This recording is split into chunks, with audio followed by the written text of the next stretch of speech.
Please ask yourself, have you ever seen anything like this before? It's my first time seeing copper in the wild like this. Massive chalcopyrite in the side of a logging road less than half an hour from a Walmart on southern Vancouver Island. Say hello to Mount Sicker.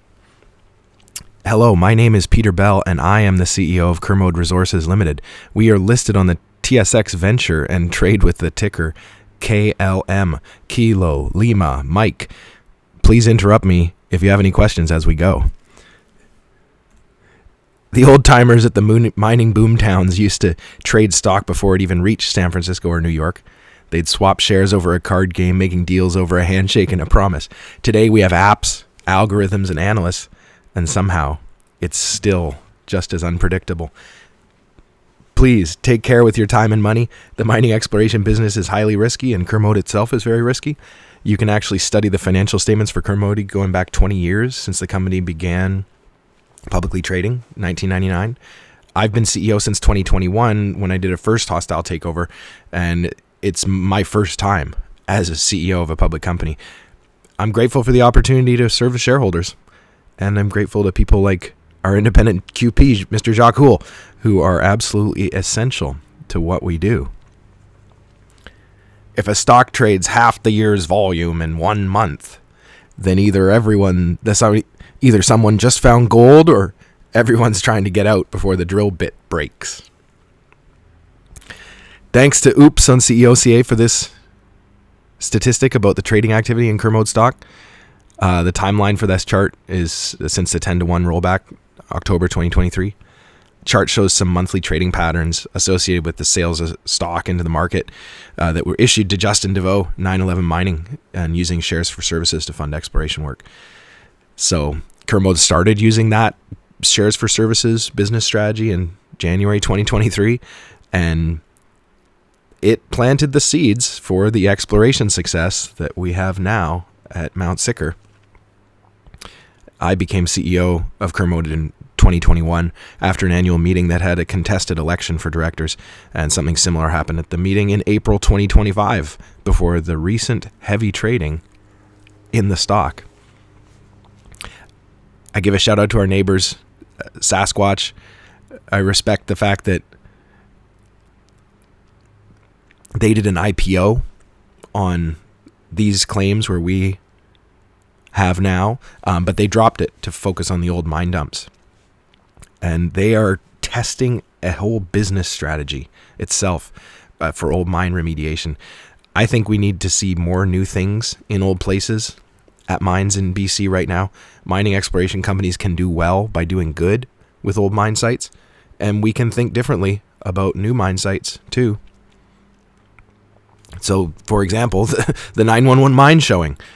This is a new exposure found in 2023 after a logging road exposed new outcrop, and this spot has been an exploration target several times historically. There are a couple large bulldozer trenches visible on Google Earth, which were targeting a combination of structural intersection, local faults, EM chargeability highs, and high surface geochemical results. When Justin DeVoe first drove on that new road in 2023, it sparkled in the rain because of all the coarse pyrite exposed at surface. There's a lot going on in this slide. Switch your brain on for a second, if I could, please and thank you.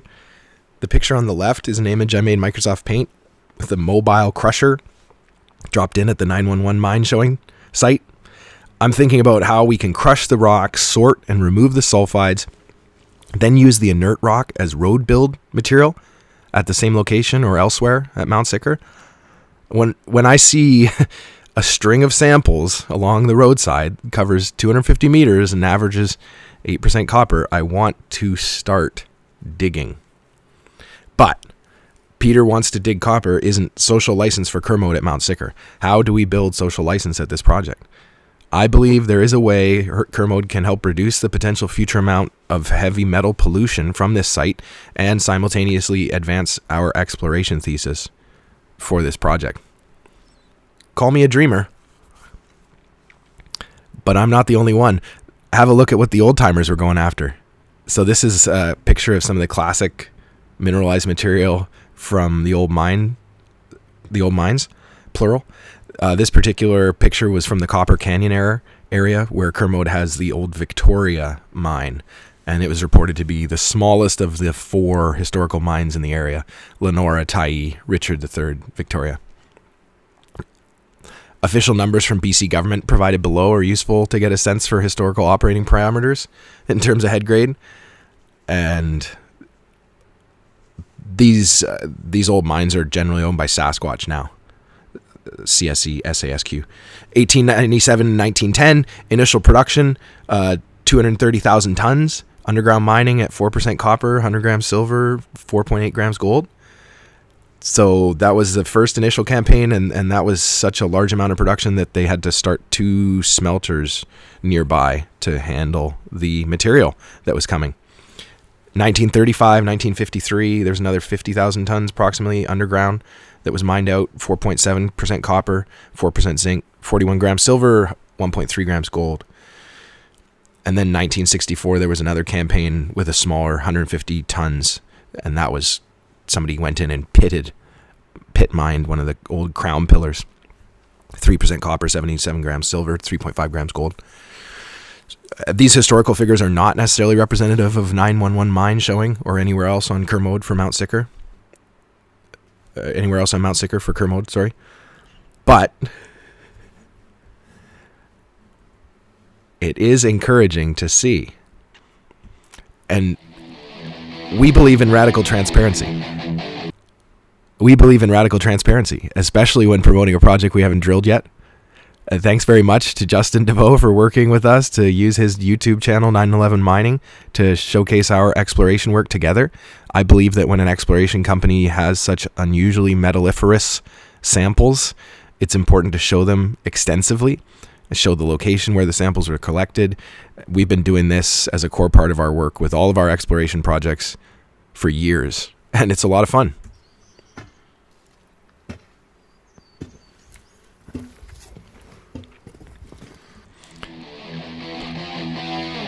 And consider that there are no geoscientists as officers or directors of Kermode now.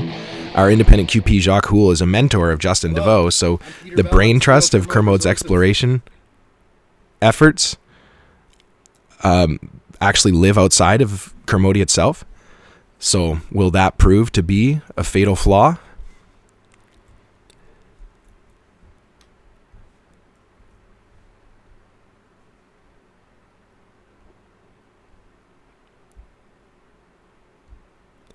Kermode's project have potential, but they need capital. As CEO, I have a few ideas for how I design deals like an equity financing. For one thing, I want to sit in each seat at the table and have a good outcome. I also want to have room for as many seats at the table as possible. For another, I want to maximize the possible incentives for key people so that I can attract the broadest pool of talent from which we can choose. And for a third, a rate of dilution from 10 to 30% of market cap would seem to be typical. Kermode currently has a market cap around $1 million, 90 million shares at a penny. So this would represent a small financing. As CEO, I would love to do a bigger financing at a higher valuation, more sophisticated investors. So please contact me if you're reading this. And the warrants may be controversial to some, but it's simple to me. The potential for the stock price to suffer from selling against warrants in the future is a serious concern. But the need for investors to be properly compensated for the ultra-high risk of mining exploration is more important. And I think there can even be a positive kind of network effect for a company to receive ongoing investment from people who fund financing and then fund their warrants at a later time. And I think something similar applies to commissions as well.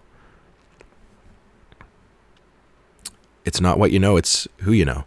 And this leadership team brings some useful connections to the table. Thanks very much to our team for their dedicated service. We've got a young, hungry team, smart enough to build a model, bold enough to drill it, and just naive enough to believe that the market will care. There are tremendous opportunities in our own backyard for critical minerals in Canada. We need to lead from the front. There are champions outside our own industry, and there are leaders within our industry today who are not getting the opportunities they deserve. Kermode's project selection has been driven by this idea of bringing projects to the market from people who otherwise don't have much deal flow, new places, people who aren't geologists themselves. And it turns out that these people actually exist already here in Canada, and they're busy online, actively broadcasting their work, doing exactly what we need them to do. Finding and working with these people presents unusual challenges for Kermode's leadership, which is why we have such a focus on local representation rather than typical public market players on the board of directors. And thanks also to Leon for working as the CFO. I think his role at Cross Davis & Co. may yield a beneficial network effect for Kermode over time as well. So as you look at this picture, you may start to see some things you didn't see at first. Maybe the steel rod on the right side, or the way all the rocks are kind of blue. Kermode first started working with 911 Mining in 2022, and they helped me get a small drilling program done in my first year as CEO. We didn't then, and still don't now, have money to pay for assays, even on that small amount of backpack drilling. But it was a symbolic accomplishment that was important to me because Kermode hadn't drilled prior to that since 2007 at a project in Newfoundland. This time since 2021 could represent the start of a new era for the company. From 1999 to 2021, Kermode incurred a total accumulated deficit of approximately $10 million and sold one project for less than $500,000 10 years after the discovery. Can we do better? Looking out to 2041, I think future success for mining exploration in Canada will be built with community partners like 911 Mining. And I'm grateful for the opportunity to bring their projects to Canadian capital markets. Thanks. Goodbye.